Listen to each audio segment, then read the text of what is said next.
আমরা এখন আমি আনসিকিউর ফিল করতেছি কি এখন কি বাড়িঘর বেচা এখান থেকে কি যামুগা না থাকুম এটিও এখন বুঝতে পারতেছি না।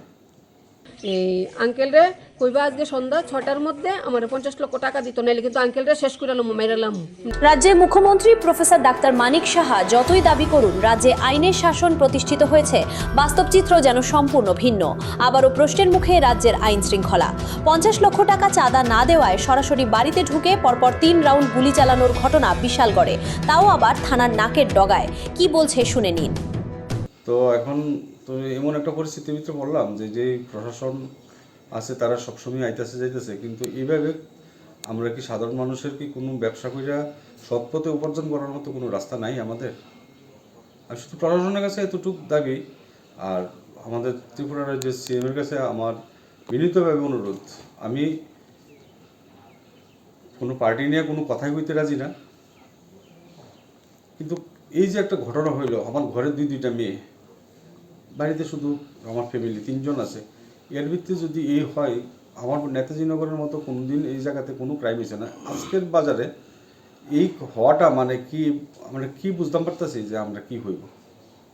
আমরা এখন আমি আনসিকিউর ফিল করতেছি কি এখন কি বাড়িঘর বেচা এখান থেকে কি যামুগা না থাকুম এটিও এখন বুঝতাম পারতেছি না। সমর্থিত ইভেন আমি 2016 পৃষ্ঠা প্রমুখ, ইভেন আমি 2018 পরে আমি ডিস্ট্রিক্ট মেম্বার হই।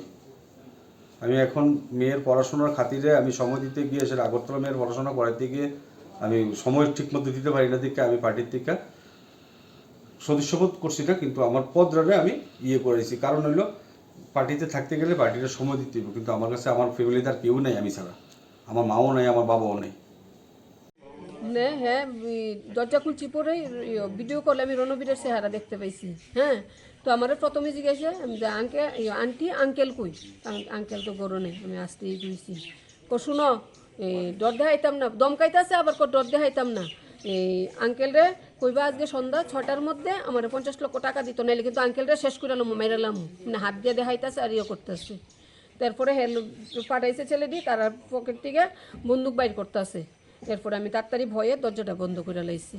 এরপরে ফায়ার করছে তারা। তো আমার আর মানে সাহস হয়েছে না, আমি দরজা খুললে সেটা যে দেখি যে ফায়ারটা কোন সাইডে হয়েছে।